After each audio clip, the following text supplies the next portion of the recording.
Glory. Kami po'y nagpapasalamat sa kabutihan mo. Sa iyong presensya, aming Diyos, sa umagang ito. Sa pinaranas mo sa amin. Ito lang, Panginoon, ang aming binabalik-balikan sa iyo. Ang karanasan sa presensya mo. Kaya kahit anumang alok ng mundo sa amin, at pilit kami binabalik sa nakaraan at lumipas, Lord, hindi kami lumilingon. Dahil sa pinaparanas mo sa amin, presensya mo. Salamat po. Patuloy mong pinapadama sa amin ang iyong pagsama. Buhay ka at nararamdaman ka namin. Pinatotohanan mo na hindi ikaw ang Diyos na likha lamang ng mga kamay ng tao. Ikaw ang Diyos na walang hanggan. Ang iyong trono ay pang walang hanggan. Ang iyong kaharian ay walang katapusan. Thank you, Lord. Thank you, Jesus. Walang kumpay na papuri mula sa aming puso sa mga anak na pinaranasan mo ng iyong presensya. Buhay ang pagpupuri at buhay ang pagsamba sa mga taong nakaranas ng iyong kaluwalhatian. Buhay ang mga pasasalamat at totoo ang mga sumasambit sa labi dahil sa iyong presensya, Panginoong Hesukristo. Ama, muli kami po ay mag-aaral at makakarinig ng iyong salita. Thank you, Lord, for your living word. At alam naming may mensahe ka sa aming lahat sa araw na ito. Salamat po, Diyos. Ito po ang aming pasalamat sa iyo, Panginoon. In Jesus' name, hallelujah. We pray, amen. Tayo po'y maupo, mga kapatid. Di ko lang po mapigilang umiyak. Kahit anong pigil ko pong umiyak, di kayang pigilan, mga kapatid. Hallelujah. Hallelujah. Karapat dapat po siyang purihin at sambahin, mga kapatid. Buksan po natin yung Bible po natin sa John chapter 8. Tapos lamang pong basahin. At ito po ay pinagmagatan ko pong be a follower of light. Pakisabi po, a follower of light. Bilang tagasunod ng liwanag. Sabi po rito sa John chapter 8 verse 12, mga kapatid, basahin ko lang pong muli.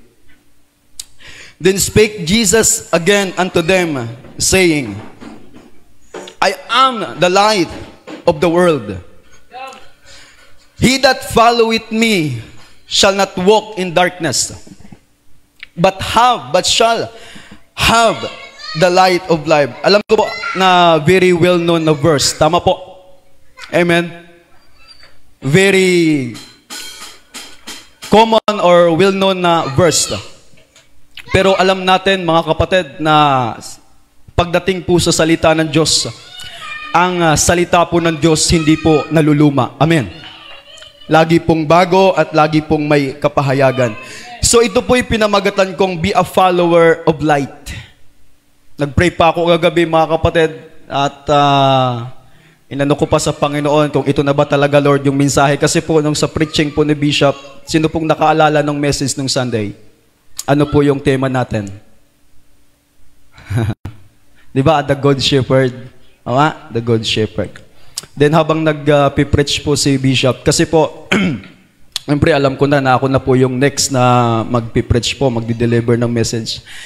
So, while ongoing po ang kanyang preaching, yung delivering po ng word, nagpipray na po ako, no, deep in my heart, na Lord, ano po ba ang susunod na mensahe? So, dahil good shepherd ang Panginoon. Alam nyo po, alam natin na yung shepherd, sila po yung gumagabay sa mga tupa. Tama? Then, ano po ba ang ginagawa ng tupa? Sumusunod. Kaya kita nyo, mga kapatid, even our Lord, siya po yung good shepherd. Pero kung wala yung obedience mo, paano po mangyayari yung plano ng Diyos sa buhay natin? Amen. Merong instruction. Kung hindi natin susundin yung instruction, mafu-fulfill ba yung hinihingi ng instruction? Hindi po. Amen? So ngayon, sabi ko, Lord, anong mensahe? So, be a follower of light. Maging tagasunod tayo ng liwanag according to the word of God in John chapter 8, verse 12, saying, Jesus again unto them, saying, I am the light of the world. Sabi ni Lord sa ating lahat. Hindi lang sa ating lahat, specifically hindi lang sa mga Christian, kundi sa buong mundo. Okay? Sa lahat ng tao, hindi lang sa atin bilang born-again Christian, hindi lang sa grupo, alam niyo po, sa atin, hindi lang sa atin, kundi sa lahat ng tao. Sa buong mundo. Kaya sabi niya, Jesus said unto them, saying, I am the light of the world. Meaning, kapag sinabing mundo, lahat po ng tao. Kaya lang, hindi lahat ng tao sumusunod sa Kanya. Kaya kita nyo po, doon sa John chapter 3 verse 19, ang sabi rito, and this is the condemnation that light is come into the world. Ano daw po ang dumating sa mundo? Liwanag. Tingnan nyo po Kaya pala minsan, nagwa-wonder tayo, minsan yung dati nating mga kasama, hindi na sumasama sa atin. Tingnan nyo po yung verse 19 ng chapter 3. And this is the condemnation. Isang tabi po muna natin yung condemnation, mga kapatid. And this is the condemnation that light is come into the world and men love darkness rather than light. Even si Lord, ang ating Panginoon, He was declaring Himself as the light of the world. Pero, mas minahal pa rin ng tao ang kadiliman kaysa ang liwanag. Kaya kita po ninyo, hindi lahat ng tao sumusunod sa Panginoon. Kasi mas mahal pa nila ang kadiliman, ang kasalanan. Ayaw nilang sumunod sa liwanag. Kasi mas mahal pa nga nila yung, di ba, nakaka-relate po tayo mga kapatid? Hello? Amen? Sa ating pagsunod kay Kristo, minsan may mga bagay na napakahirap nating iwanan kasi gusto pa natin. Kaya dito, pinatutuhanan ng salita ng Panginoon. Kaya maraming tao, hindi nakakasunod kay Kristo kasi gusto pa nila. Aminin man nila sa hindi, gusto pa rin nila yung ginagawa nila. Okay? And this is the condemnation that light is coming to the world and men love darkness rather than light because their deeds were evil. Kaya pala, kahit anong pilit natin, nayayain, yung minsan mga kamag-anak natin, mga mahal natin sa buhay, kaya minsan merong umaalis kasi kapag kasama ka, hindi nila nagagawa yung gusto nilang gawin. Kaya ang desisyon nila, kailangan nilang humiwalay sa'yo. Kasi hindi ko magawa yung disco, hindi ko magawa yung uminom ng alak kasi gusto ko pa yon. Ayoko kay pastor, ayoko kay sister kasi hindi ko nagagawa yung gusto ko. Hindi ako makapanigarilyo kasi mamaya sasawayin ako. Amen? Yun po ang nangyayari. Hindi dahil hindi kanya gusto, kundi dahil naaapektuhan yung gusto nilang gawin. Kaya merong word, killjoy. Di ba? Ang killjoy mo naman. Di ba? Minsan, experience natin, magkwento lang tayo kay Lord, o sawayin lang natin yung tao, sabihin agad nila, ang killjoy mo naman. Killjoy. Ano bang ibig sabihin ng killjoy? Pumapatay ng saya. Masaya pa sila doon. Mamaya kapag lapitan mo, tsiran mo about the truth of the living God, the truth of the Word of God, ang sasabihin sa iyo, ang KJ mo naman. Kasi pinapatay mo yung nagpapasaya sa kanila. Hindi nila nalalaman na yung nagpapasaya sa kanila, nagdadala sa kanila sa kapahamakan. Alam po natin yon. Tama? Amen?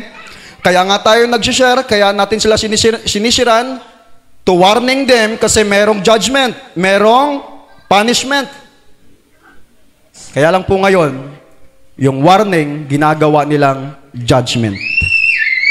Pagpangaralan mo sila, pagsalitaan mo sila, kapag tinatama sila o natatamaan sila, ang dating sa kanila, hinuhusgahan agad sila. Hindi pa pwedeng balaan ka lang muna? Amen? Magkaiba yung balaan sa hinuhusgahan. Kasi kapag binabalaan ka, ibig sabihin, ayaw kang mapunta doon sa judgment. Hindi pa judgment yung warningan ka, kapatid, masama yan. Hindi yung judgment. Yun ay warning para hindi ka humantong sa judgment. Meron pong judgment day. Amen. Lahat tayo huhukuman ng Diyos. Hihintayin mo pa ba na dadaling ka doon sa eternal punishment kung ngayon pa lang dinidinay mo na o isinasantabi mo na yung warning ng Diyos? Lalo na ngayon, Jesus is coming very soon. Meron ako nabasa na verse sa Jeremiah chapter 10 verse 10. Basahin nyo na lang po hanggang 25. Sa verse 10, kaya pala may lindol dahil galit ang Diyos. Naniniwala ba kayong nagagalit ang Diyos? Ang alam lang kasi natin, God is love.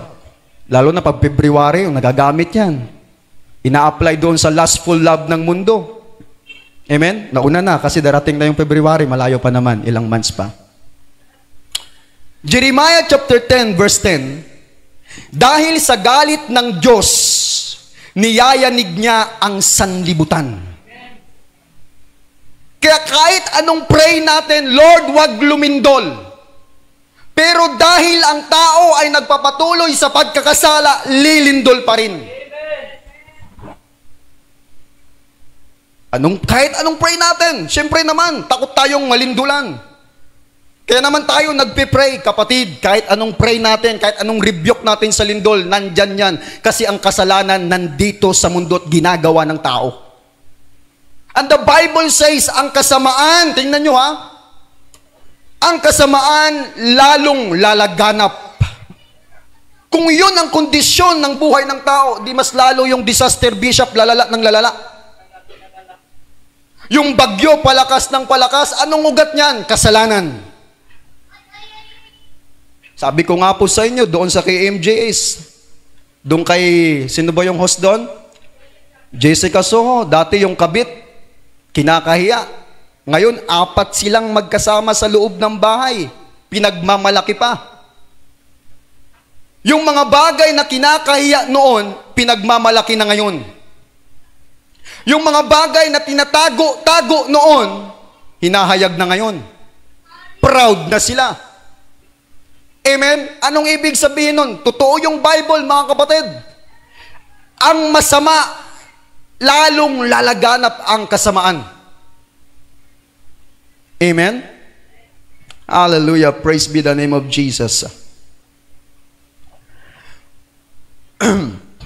So makita natin, mga kapatid, itong salita ng ating Panginoong Hesukristo, dito po sa pananalita ng Panginoon, nakita po natin yung nature ng Lord. Sabi ko kanina, hindi lang siya puro love. No, Sister Eileen. Nagagalit din ang Diyos. Jeremiah 10 verse 10, kung bakit may lindol? Dahil sa kasalanan na ginagawa ng tao. Doon po sa book of Jeremiah, ano yung specific sin na nakomit ng Israel? They worshiping idols. Sinasamba nila yung likha lang ng tao. Dito sa bansang Pilipinas, tinagurian pa tayong a Christian nation. Pero napakarami nating mga ribulto. Hello?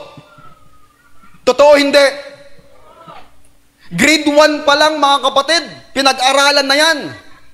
Doon sa ating mga ninunot natin, alam nyo kung anong sinasamba doon? Naalala ko pa po, mga Anito at Anita. Yung mga inanyuan, yun ang sinasamba ng ating mga ninuno. Sabi doon sa libro. Di ko alam kung anong klaseng libro yun, pero yun po ang na-recall ko po sa aking knowledge po tungkol sa history. Thank you, Bishop. Doon pa lang po. Kaya kita nyo, doon sa Israel, kaya pala nililin, kasi ano po, ang Israel po, sila po'y mga anak ng Diyos, okay? By nature, no? Kasi galing po sila kay Abraham. Sila po'y anak ng Panginoon. Ayon sa pangako din kay Isaac. Okay? Then every time na babaling sila sa Diyos-Diyosan, may nangyayari. Kaya yung nangyaring lindol ngayon, hindi para pahirapan ang tao talaga, kundi para magrepent ang tao at manumbalik sa Diyos.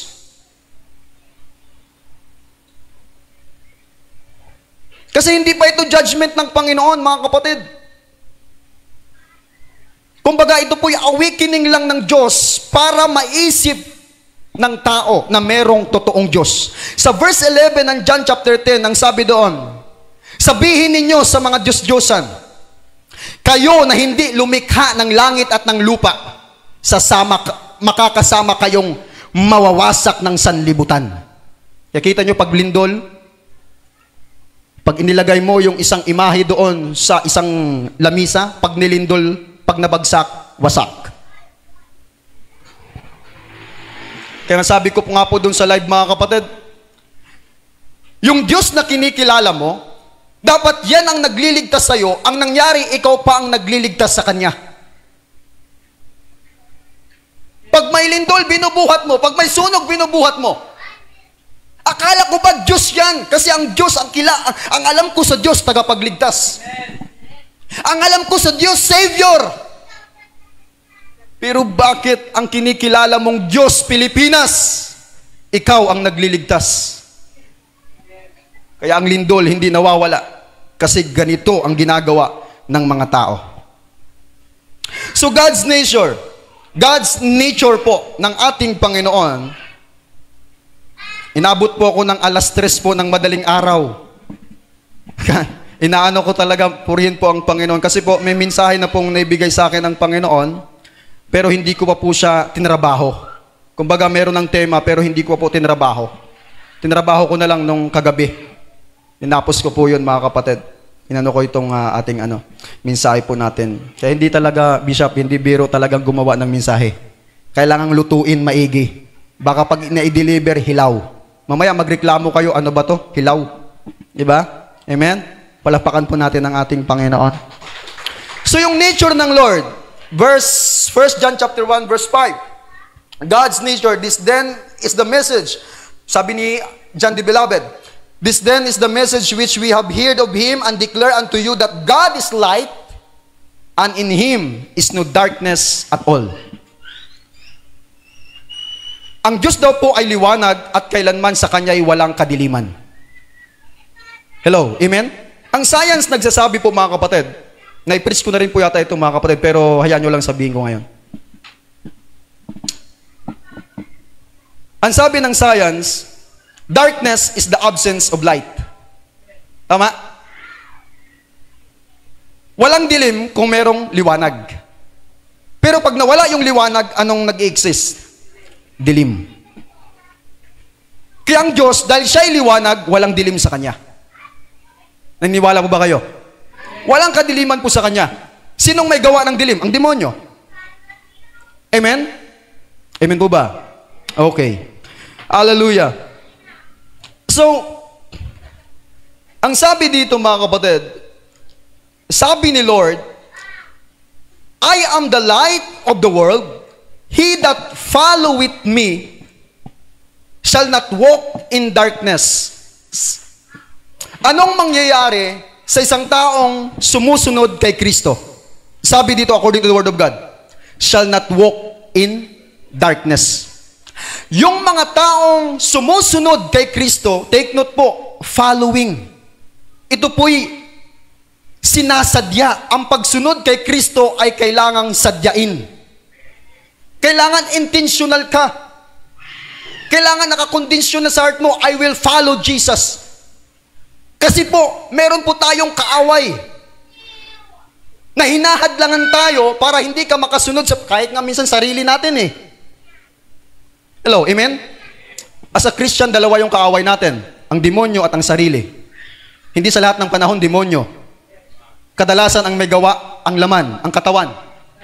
Sarili. Amen. O hindi ako nakapag-church, hinadlangan talaga ako ng demonyo. Hinadlangan ka ng demonyo? Weh, talaga ba? Anong itsura ng demonyo? Kapatid. Hallelujah. Kapatid. Pati ba naman yun, dadayain pa natin yung sarili natin? Nasabihin natin, oh, Bishop, Pastor, hindi ako nakapag-church. Hinadlangan talaga akong demonyo. I rebuke it in Jesus' name. Talaga ba? Kapatid, gising na. Magto-2026 na. Sisisihin mo pa rin ang demonyo. Naglaba ka lang eh.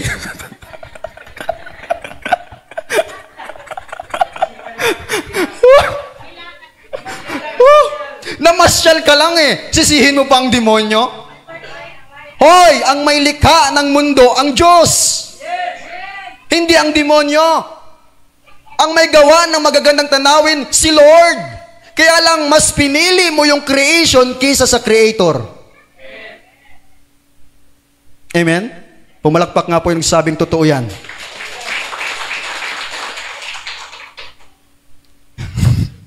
Di ako makamove on din. Hallelujah. Kasi lagi natin sinasabi, kasi di mo yun, tayo minsan. Relate talaga. Amen. Hallelujah.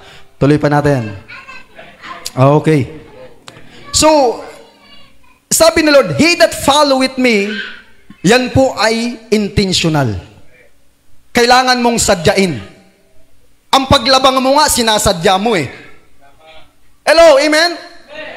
Sinadya mong maglaba sa oras ng pagsamba, kapatid. Sinadya mong mamasyal sa oras ng pagsamba. Sinadya niyong pumunta mga simbahay sa birthday. Birthday po kahapon, Bishop.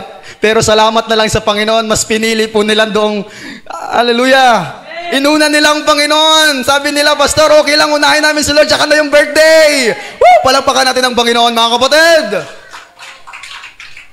Kaya ang pagsunod kay Kristo, hindi yan aksidente. Desisyon mo yan, intention mo yan. Sinabi ni Lord, inalukan ka ng akala ba natin na every time si Lord magsalita, meron siyang inaalok sa'yo. Sabi niya, I am the light of this world. Ibig sabihin, inaalok niya, pinipresenta niya ang kanyang sarili sa'yo, na parang sinasabi, ako ang liwanag mo. Ang sabi niya, he that followeth me, ang sino mang sumusunod sa akin. Ngayon, kapag sumunod ka, sabi doon, hindi lalakad sa kadiliman. Kaya palang, solusyon para maalis ka sa dilim, sumunod ka kay Kristo. Maraming dilim sa buhay ng tao, tama? Dilim ng kahirapan. Dilim ng baon sa utang. Oy. Sugal. Yan, daming sugal ngayon. Dilim. Yan sa buhay. Lahat, yun, waiting. Binabanggit ni Bishop, may hinahabol kasi si Bishop eh. Kailangan pakinggan din natin kasi the same spirit na nananahan sa atin, nananahan din sa Kanya. Ang hindi ko nababanggit, nababanggit din niya. O, di ba? Amen? Okay. Para pala makaalis tayo sa dilim na ating tinatahak yung tinatahanan, kumbaga doon ka sa sitwasyon ng dilim, para makaalis ka niyan, kapatid, sumunod ka kay Kristo. Yun lang ang solusyon dyan. Gusto mong makaalis sa kahirapan ng buhay? Siyempre naman, gusto natin yun. Hello? Amen? Sabi nga, hindi tayo, nire-rebuke pa nga natin yung spirit of poverty. Amen? Nire-rebuke natin yon. Kasi plano ng Diyos, magandang buhay, maranasan natin yung kasaganaan, pero hindi natin pinipreach talaga yon na parang yun na yung buod ng mensahe. Okay? Okay, amen. Hallelujah. So yung solusyon, para ang tao hindi na lumakad sa dilim, kailangan mong sumunod kay Kristo.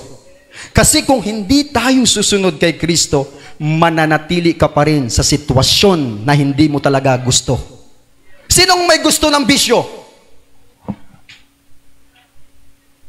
Gusto mo ba yon? Sirain mo ang buhay mo? Ang may offer niyan, ang demonyo, tama? John chapter 10, verse 10, pumarito si Satanas para sirain. Anong ginagawa ng bisyo? Sirain ang katawan mo. Anong ginagawa ng sugal? Sirain ang buhay ng pamilya. Ipangsasaing mo na lang, pinangsusugal mo pa. Kaya kapag natalo at nabalitaan ni Mrs., aawayin ka. And the Bible says, hindi siya author ng kaguluhan. He is the author of peace.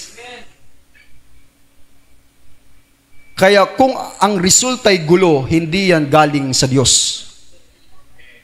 Wala man specifically, verse to verse na binanggit sa Bible, na bawal kang magsugal. Correct me if I'm wrong ha, kung merong binanggit, sabihin nyo po. Kung wala mang binanggit dyan sa Bible na bawal magsugal, bawal manigarilyo, pero kung ang dala niyan sa buhay mo ay kasiraan, hindi yan galing sa Diyos. Amen? Kasi merong mga debatista sa Biblia na nagsasabing verse sa verse, salita salita. Kailangan sabihin mo dyan mismo saan. Anong chapter, anong verse sabihin mo na bawal ang ganito. Wala talaga kang makita dyan.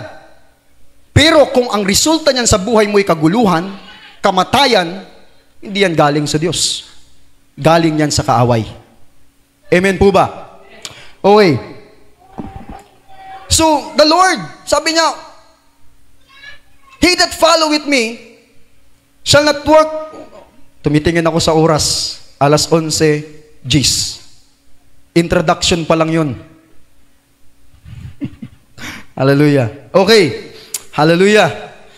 So the Lord, pinesent niya ang kanyang sarili para tayo ay sumunod sa Panginoong Hesukristo. Kasi gusto ng Diyos makalaya tayo. Tama po. Sabi ni Lord, I come to destroy the works of the devil. Pumarito ako para sirain, wasakin at gibain ang gawa ng kaaway sa buhay ng tao. Yun ang talagang purpose ng Panginoon. Ngayon, mangyayari lamang yun. Tinan nyo po doon sa Israel, si Moses pinadala ng Diyos. Tama? Okay? Kasi po, ang Old Testament ay anino ng mga bagay na parating. Pinauna yung Old Testament kasi darating yung totoo. Yung talagang realidad sa spiritual na buhay. Yung Israel po, mga kapatid, na alipin po sila. Literally, ng bansang Ehipto. Tama po? Alam niyo po yung kwento. Amen? Naalipin sila. Now, dumating si Moises bilang lingkod ng Panginoon na nagsilbing liwanag sa kanila para alisin sila sa pagkakaalipin. Ngayon, kung hindi sila sumunod, hindi pa nga sila sumunod agad-agad eh. Di ba? Nagmatigas pa sila. Bago lang sila tumugon sa panawagan ng Diyos through the life of Moses nung nagpadala na ng salot doon sa lugar ng Ehipto, na kung saan ay papalayain na ni Farao, yung bansang Israel, yung bayan ng Panginoon. Ngayon, nung napalaya na sila, doon sa kalagitnaan ng kanilang paglalakbay patungo sa Promised Land, gusto pa nilang bumalik muli. Kaya sabi ko sa inyo, mga kapatid, ang pagsunod talaga, intentional talaga yan. Gustuhin talaga natin. Amen? Tayo mismo dapat gustuhin nating sumunod sa Panginoon. Tayo mismo, alam nyo, kaya nga ang sabi ng Bible, di ba, pinipreach natin, salvation is by personal. Tama? Lagi nating nababanggit, hindi porkit ikaw ay tumayo bilang isang mananampalataya sa isang pamilya, buong pamilya mo na ligtas. Hindi po ganun. Kailangan mo silang dalhin sa Panginoon. Kaya nga tayo nag-share ng gospel sa kanila. Tama? Kaya tayo gumagawa ng kabutihan sa kanila. Kaya pinapakitaan natin ng buhay Kristiyano ang purpose para sila ay maligtas din. Para sila ay manampalataya sa Panginoon. Sila ay magbalik loob sa Diyos. Kasi hindi automatically na kahit ikaw na ay mananampalataya sa isang pamilya, na ibig sabihin nun, buong pamilya mo maliligtas. No, hindi ganon. Halimbawa, si Brother Dennis na nampalataya sa pamilyang Oralio. Ibig sabihin, covered na rin yung buong pamilya niya? No. Kailangan niyang dalhin yung gospel sa kanyang pamilya. Kailangan niyang gumawa ng kabutihan sa kanila para sa pamagitan ng kanyang goodness, good works, maipasok yung gospel sa kanila. Yun ang kailangan, mga kapatid. So, ang Panginoon, sinasabi niyang, follow me. Bakit kaya, mga kapatid? So what we become when we follow the light? Ano ang mangyayari sa atin kung tayo ay susunod sa liwanag? Una, alam mo ba nung wala ka pa sa Panginoon, nung hindi pa tayo sumunod sa Panginoon, tayo po ay anak ng kadiliman. Tingnan mo yung katabi mo kung anak pa ba ng dilim yan. Minsan lang may nagsasabing, nagdilim ang aking paningin. Talaga? Paningin lang? Sabi dito, mga kapatid, kapag ikaw ay sumusunod sa liwanag, you will become the children of light. ikaw ay magiging anak ng liwanag. Dating anak ng dilim, kapag susunod sa liwanag ni Kristo, ikaw ay magiging anak ng liwanag. Amen. 1 Thessalonians chapter 5 verse 4. Meron akong sinulat, but ye, brethren, are not in darkness, that day should overtake you as a thief. Verse 5. Ye are all the children of light. Pakisabing children of light. Ye are all children of light and the children of the day. We are not of the night nor of darkness. Sinulat ito ni Apostle Paul regarding doon sa rapture of the church or the coming of the Lord. Doon sa verse 1 ng chapter 5 ng 1 Thessalonians, binanggit doon ni Apostle Paul ang pagdating ng Panginoon na sinasabi niya, alam niyo mga kapatid, na walang taong nakakaalam ng muling pagbabalik ng Panginoon. Yung katabi mo, alam ba niya yung specific date na alam niyang dadating si Lord? Wala po. Even si Bishop, yung mga pastor po ninyo dito, walang binabanggit na exact date, ganitong araw, buwan, taon darating si Lord. Wala, kasi hindi po pwedeng banggitin yun. Hindi tayo maglalagay ng specific date. Kahit nga yung Pasko, walang specific date. Tama? Kaya lang, siniselebrate. Hindi naman masamang mag-celebrate eh. Ang masama ang gumawa ng kasalanan sa panahon na yon. Okay? Amen? So, we will become the children of light. Kaya kapag ang tao ay sumunod sa liwanag na ito, mga kapatid, siya po ay magiging anak ng liwanag. Ngayon, kapag anak ka ng liwanag, sabi doon, sa pagdating ni Lord, hindi ka magugulat. Okay, basahin po natin. 1 Thessalonians chapter 5, verse 1. But of the times and the seasons, brethren, ye have no need that I write unto you, kasi alam na nila. Okay, yung mga panahon. For yourself know perfectly that the day of the Lord so cometh as a thief in the night. Kasi binanggit po yan ng Panginoon sa Gospel of Matthew na ang pagdating ni Kristo ay parang isang magnanakaw. Walang nakakaalam. Ibig sabihin nun, walang nakakaalam. Hindi lang pinopromote niyang magnakaw ka, hindi. Kundi, hinahalimbawa lang niya ang pagdating ni Lord, ang pagdating niya ay parang magnanakaw, walang nakakaalam. Kasi walang kawatan na nagpapaalam bago magnakaw. Tama? Okay. Amen. For yourselves know perfectly that the day of the Lord so cometh as a thief in the night. For when they shall say peace and safety, then sudden destruction cometh upon them, as travail upon a woman with child, and they shall not escape. Verse 4. But ye, brethren, are not in darkness, that the day should overtake you as a thief. Kaya ka pala, mga kapatid, kapag tayo'y naging anak ng liwanag, dahil sa pagsunod natin sa liwanag, yung pagdating ni Lord, hindi ka mabibigla. Tulad sa mga magnanakaw, di ba, minsan, di mo alam na nakawan ka na pala. Nabigla ka, nagulat ka, na-shock ka, nawala na yung mga gamit mo. Pero kapatid, ang pangako ng Panginoon, kapag ikaw at ako'y sumunod kay Kristo, ikaw ay magiging anak ng liwanag, become a children of light, kaya kapag dumating si Kristo, handang-handa ka. Kaya sabi ni John the Beloved sa kanyang sulat in the book of Revelation, Come Lord, Maranatha, come. Bakit? Kasi siya anak ng liwanag, handang-handa siya. Pero ang mga taong hindi handa, hindi sila sumunod kay Kristo, hindi sila sumunod sa liwanag, kaya naman hindi sila naging anak ng Diyos, hindi sila naging anak ng liwanag. Kaya kapag dumating si Lord, bigla sila. Magugulat sila. Di nila alam saan na si Kian, saan na si Rachel, na rapture na pala. Gulat na gulat sila. Saan na si ganito, saan na? Di nila alam. Kasi bakit? Hindi sila sumunod sa liwanag. Nakarinig man sila ng ebanghelyo pero ayaw nilang sadyain na sumunod kay Kristo. Kaya one time dumating ang araw, naging huli ang lahat sa kanila. Kaya ito'y mensahe sa atin, huwag nating hayaan na maging huli sa atin. Na doon lang natin ma-experience, huwag nating tanggapin sa sarili natin sinasabi ng sanlibutan na sa huli ang pagsisisi. No! Sa mga born-again Christian, wala sa huli ang pagsisisi. Ngayon ang pagsisisi.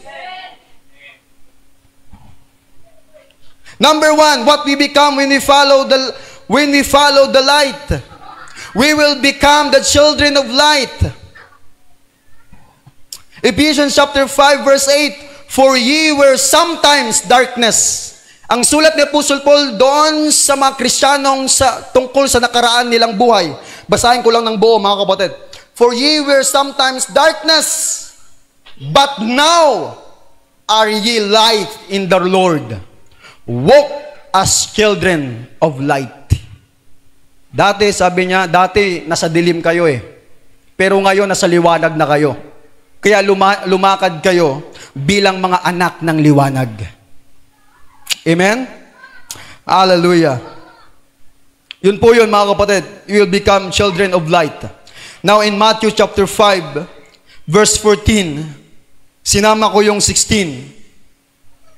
Kapag ang tao ay susunod sa liwanag, ikaw din ay magiging liwanag. Matthew chapter 5, sabi dito, verse 14, kayo ang ilaw ng mundo. Ang lungsod na nakatayo sa isang burol ay hindi maitatago. Hayaan ninyong magliwanag ang inyong ilaw sa harapan ng mga tao, sa paraang makikita nila ang inyong mga mabubuting gawa at pupurihin ang inyong amang nasa langit. Walang taong sumusunod kay Kristo na hindi siya magsisilbing liwanag sa kanyang kapwa. Ang sinusulatan po ni Lord, hindi yung mga unbelievers. Ang sinusulatan ni Lord, yung mga believers. Yung tumanggap kay Kristo. Yung tumanggap ng liwanag na galing sa Diyos. Kaya sabi niya, ye are the light of this world. Kayo ay liwanag ng sanlibutan. Kaya sabi dito, kapag ikaw ay liwanag ng sanlibutan, ipapakita mo ang iyong mga mabubuting gawa. Kasi liwanag ka. Walang nagliliwanag na walang mabuting gawa. Ang liwanag po, meron pong magandang pakiramdam sa mga taong nasa liwanag. Example, di ba yan? Literally, kapag may ilaw, magandang kumilos. Di ba? Pag madilim, ang hirap kayang kumilos. Minsan nakakatamad kumilos. Minsan pinapagpabukas mo na lang. Kapag madilim. Kaya pero pag may liwanag, merong magandang pakiramdam na dala sa buhay mo. Tama, maaliwalas, payapa ang kaisipan mo.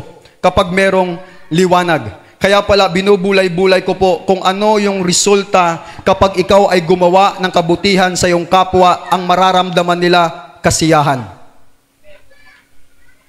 Kaya pala mga kapatid, kapag gagawa ka ng kabutihan, ang nakikinabang ang kapwa mo. Kaya dito hindi usapin yung pakiramdam natin.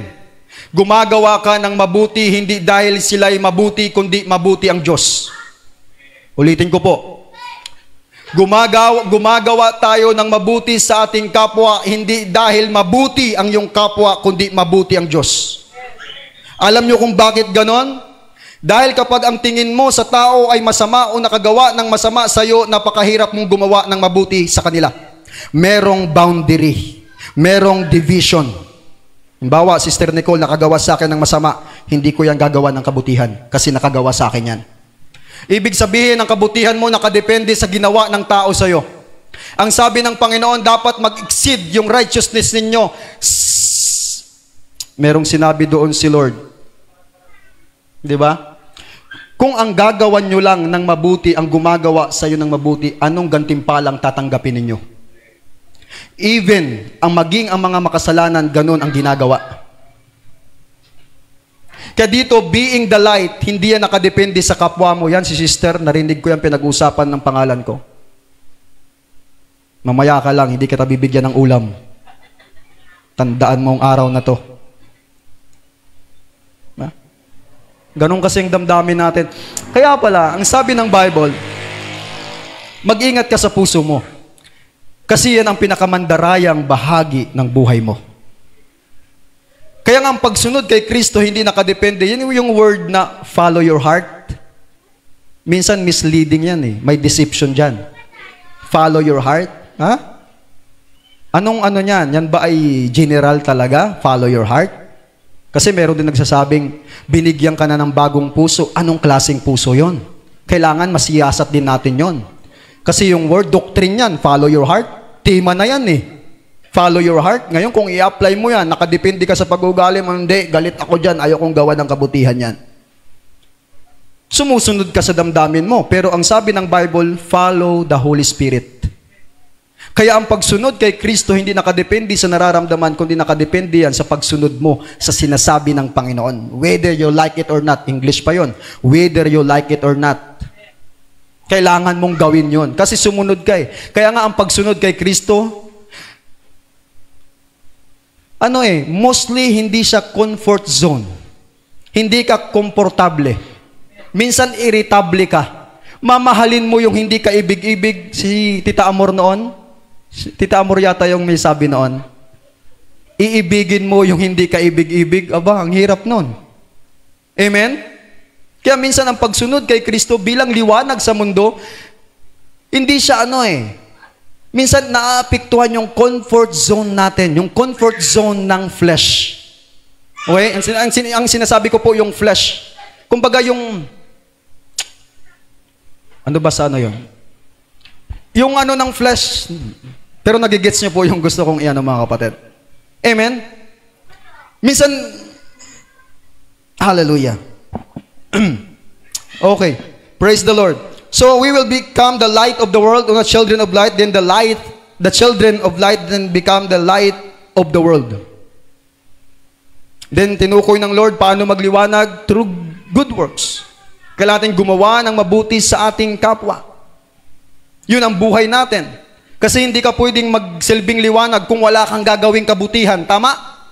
Kailangan mo talagang gumawa ng mabuti. Kailangan mong isakripisyo minsan yung sarili mong pangangailangan para lang ma-meet yung pangangailangan ng iba. Good works yun. Amen? Amen. Minsan merong sakripisyo. Kailangan mong isakripisyo yung lakas mo, yung effort mo, yung time mo para lang ma-meet yung needs ng iba kasi good works yan. Nagsilbi kang liwanag para sa kanila. Kaya yung being the light of this world, hindi lang siya specifically by preaching the word. Alam na po natin yun, by preaching the word of God. Kasi well known na yun sa atin, kailangan natin mag-preach, kailangan natin mag-share ng word. Very well known na yun, pero kailangan natin gumawa ng good works. Gumawa tayo ng kabutihan. Yung kabutihan, usually hindi naman yan makapagliligtas sa atin. Amen? Pero minsan, hindi lang minsan, kadalasan, yan ang ginagamit para mawin yung kapwa natin. Ginagamit yung tools ng Lord. Kaya merong sinabi sa Bible, gamitin ninyo ang kayamanan para makipagkaibigan. Gamitin ninyo ang pera para makipagkaibigan. Anong dahilan? Para sa oras na magbahagi. Kumbaga nag-build ka ng relasyon sa kapwa mo para madaling makapasok yung ebanghelyo. Napakahirap mag-share ng gospel sa hindi mo kilala, pero napakadaling magbahagi ng gospel sa kilala mo. Meron na kayong relasyon. Tama po? Amen? Hallelujah. So now mga kapatid, kapag susunod ka na sa Panginoon, dito na po tayo mga kapatid, the results of following the light, kasi meron po yung resulta, merong bunga yan. Ang bawat taong sumusunod kay Kristo, merong epekto sa buhay mo. Ang mga sumusunod sa demonyo, merong epekto. Tama? May epekto yan. Kapag susunod ka sa demonyo, sa tinig ng kaaway, merong epekto yan sa buhay mo at hindi mo yan magugustuhan. Nagugulat ka na lang, naranasan mo, bakit ako nandito? Kasi ibang sinusundan mo. The result of following the light. Number 1, freedom. Kalayaan. Pakisabing kalayaan. Sinong gusto ng kalayaan? Amen? Lahat tayo, gusto po natin ng kalayaan, mga kapatid. From darkness to light. Di ba doon sa Peter chapter 2 verse 29? 9 or 29, sabi doon, from darkness into His marvelous light. Mula sa dilim, tungo sa liwanag. May nangyaring kalayaan. Tama? May nangyaring freedom. Ito yung result kapag ang tao ay susunod kay Kristo. There's always freedom. Kalayaan sa anumang sitwasyon ng buhay natin. Kalayaan sa utang. Amen. Walang imposible sa Diyos. Amen. Kalayaan sa mga bagay na nagpapahirap sa atin. Kalayaan sa mga bagay na alam nating hindi tama. Minsan po, napatutuko na rin ito. Minsan may ginagawa ko sa sarili ko, Usually yung bisyo, alam mong ayaw mo talaga yan sa sarili mo. Ayaw na ayaw, kasi nasa iyo ang Holy Spirit eh. Ayaw niya na meron kang ganun. O hindi lang bisyo, kundi, hindi lang, sa totoo lang, sabi nga, ang bisyo hindi lang yung mga sigarilyo, alak, kundi yung ginagawa natin. Yung patuloy natin ginagawa, okay? Nagiging bisyo mo na. Kumbaga, adik ka doon sa isang bagay. Mga panuurin, nagiging adik ka. Ngayon, para tayo po, mangyari yung freedom, ito po ay resulta ng ating pagsunod sa liwanag. Kaya sabi ko kanina, kung gusto mo ng kalayaan, kailangan mong sumunod sa liwanag. Yun po ang kailangan. Yun po ang pinakasusi, mga kapatid.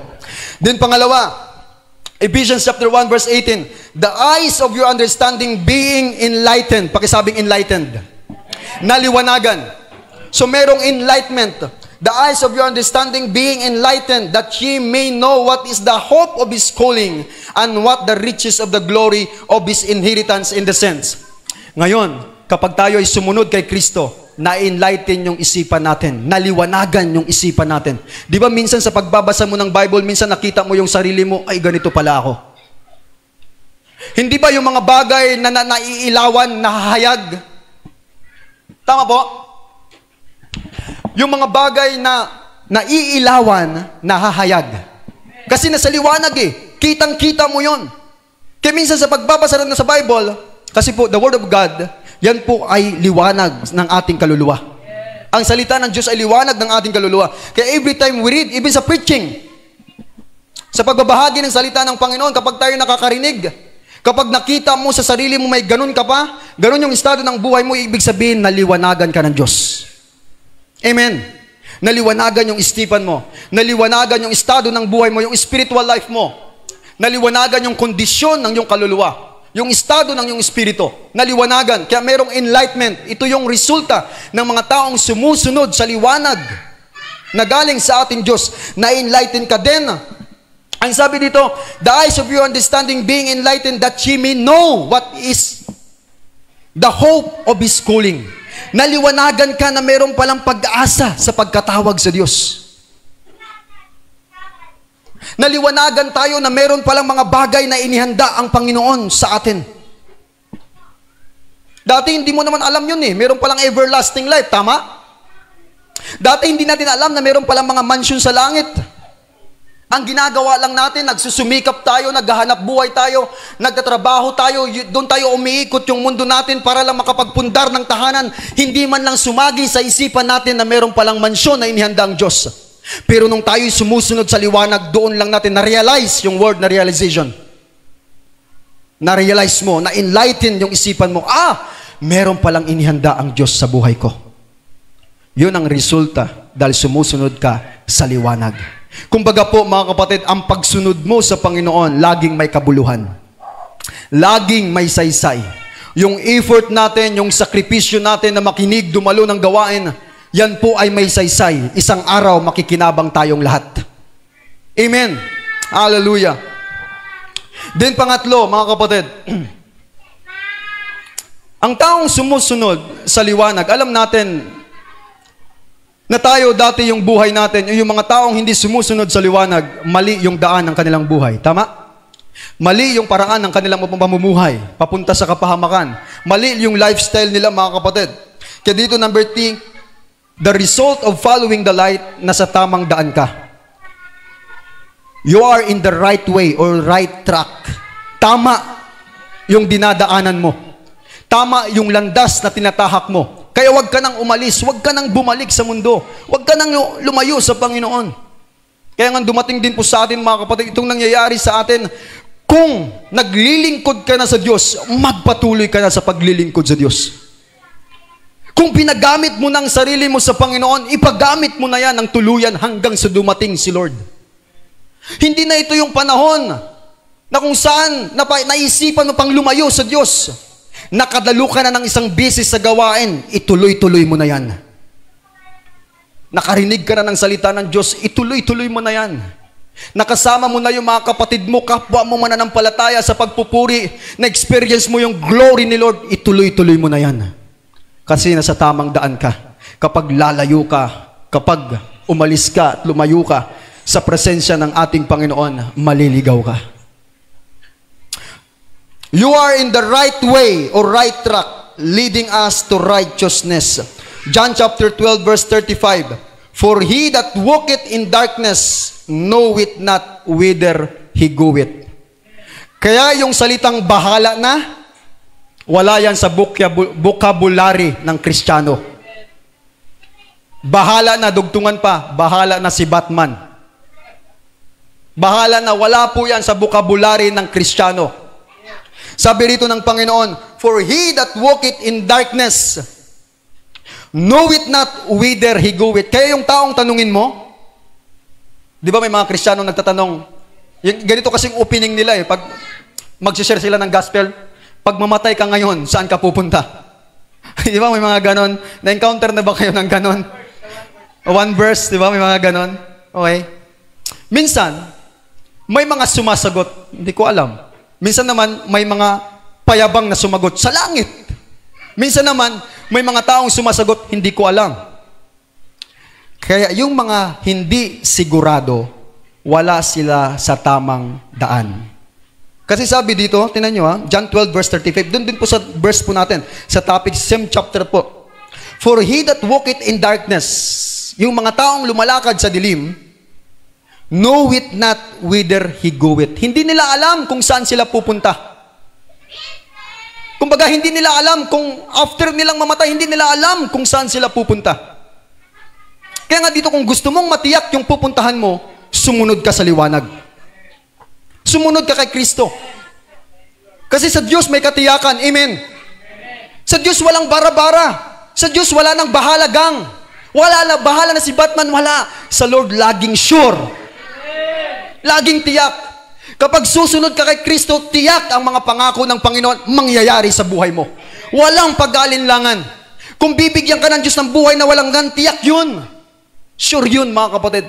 Magandang kinabukasan, sure yun. Kasi sure din ang pagsunod mo kay Kristo. Kaya sabi ng Bible, kung anong itinanim, yun din ang aanihin.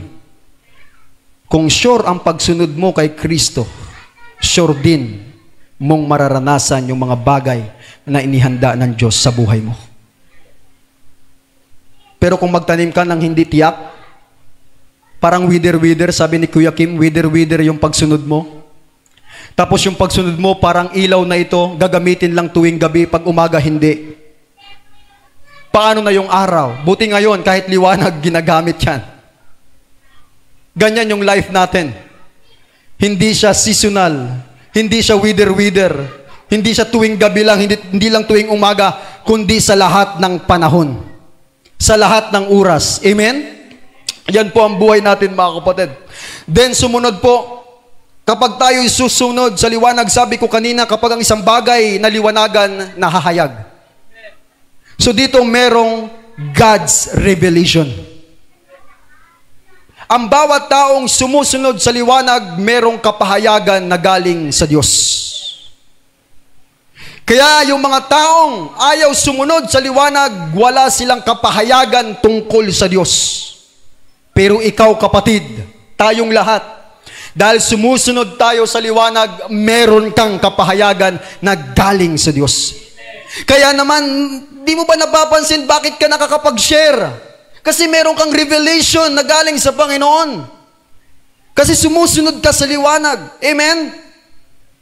Hallelujah.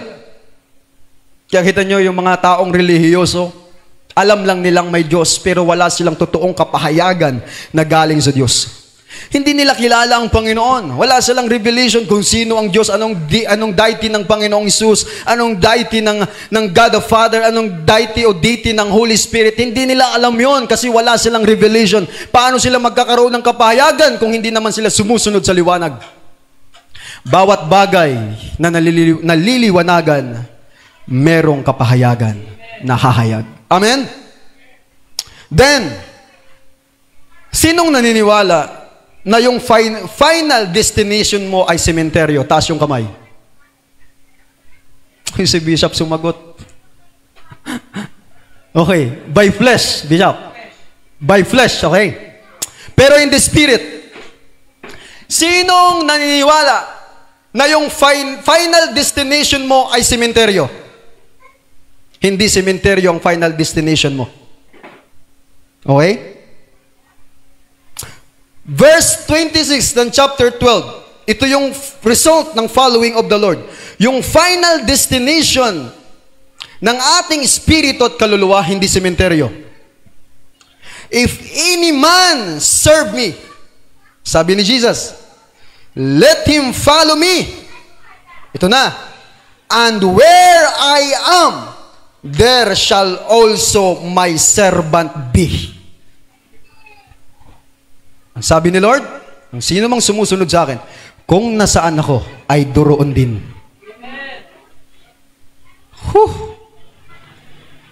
Hallelujah. Kaya tiyak po ang ating patutunguhan. Kaya sabi ni Paul in Philippians chapter 1 verse 29, for to me to live is Christ and to die is gain.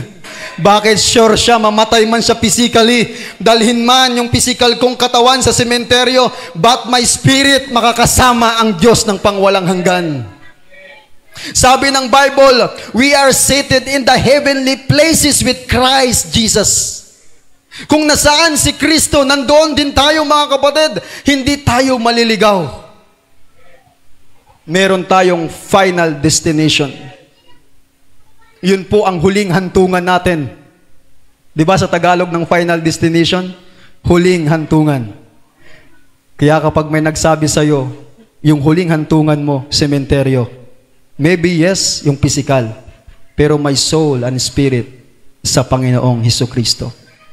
Peace tayo, payapa tayo. Amen? Sino dito yung takot mamatay? Kung di ka takot mamatay, sige, uwi ka na ngayon.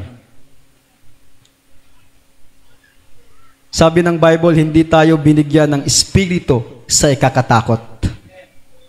Hindi tayo takot mamatay para kay Kristo. Pero sa kamatayan, walang shortcut. Tama? Hindi dahil wala kang takot mamatay, magpakamatay ka na lang. Hindi rin naman tama yon. Fearless ako. Sabi ni pastor, walang takot sa kamatayan.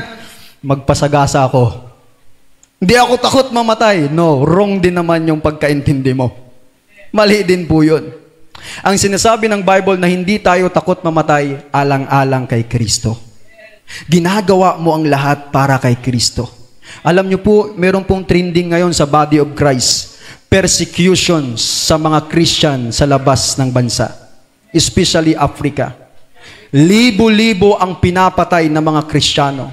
Nigeria, mga kapatid, kayo nung nabasa ko yon, naiyak ang puso ko.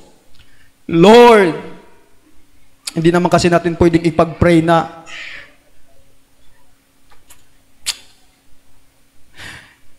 wag mangyari sa kanila yon eh. Kasi nasasulat sa Bible, ang mga sumusunod kay Kristo makakaranas ng persecution. Hindi ko pwedeng ipag-pray na, Lord, wag mangyari sa kanila. Ang leading ng Holy Spirit na prayer sa kanila, give them courage para harapin ang persecution. Give them boldness, Lord, to preach your gospel. Na kahit humarap sila ng persecution, mas lalo silang tatapang na ibahagi ang ebanghelyo mo. Yun po ang prayer na lumabas sa bibig ko. Kasi naalala natin yung mga life ng apostles. Diba, even the persecuted, nakulong pa yung iba sa kanila, pero yung boldness nila, hindi man natin masasabing hindi tayo makakaranas ng kahirapan dahil sa pagsunod kay Kristo. At least magkakaroon tayo ng boldness bilang witness ni Lord Jesus Christ. Amen? Hindi natin pwedeng sabihin, Lord, wag mangyari sa akin ito. No. Tanda yun ng kaduwagan. Ang ipag-pray natin, si Apostle Paul, na-experience niya yung pag nakulong siya, pero ang prayer request niya, alam niyo kung ano? Bigyan pa siya ng katapangan para ihayo at ibahagi ang ebanghelyo. Na pwede naman sana ipag-pray niya na wag sanang mangyari sa akin ito. Pero ang pinag-pray niya, bigyan pa siya ng tapang ng Panginoon para ibahagi ang ebanghelyo. Tayo kaya? Amen. Hallelujah. So, arriving at the final destination, yun po yung final destination natin, mga kapatid, ang makasama ang ating Panginoong Hesukristo. Ang conclusion ko po sa mensaheng ito, 1 John chapter 1 verse 5 to 7. Ito ang mensahe na aming narinig mula sa Kanya at ipinapahayag sa inyo.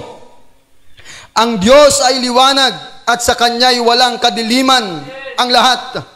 Kung sinasabi natin na tayo ay mayroong pakikisama sa Kanya at lumalakad sa kadiliman, tayo ay nagsisinungaling at hindi isinasagawa ang katotohanan. Pero kung tayo'y lumalakad sa liwanag katulad niyang nasa liwanag, meron tayong pakikisama sa isa't isa at ang dugo ni Jesus na Kanyang anak ay naglilinis sa atin mula sa lahat ng kasalanan. This is the Word of God. Palakpakan po natin ang ating Panginoong Diyos. God bless the Word of God.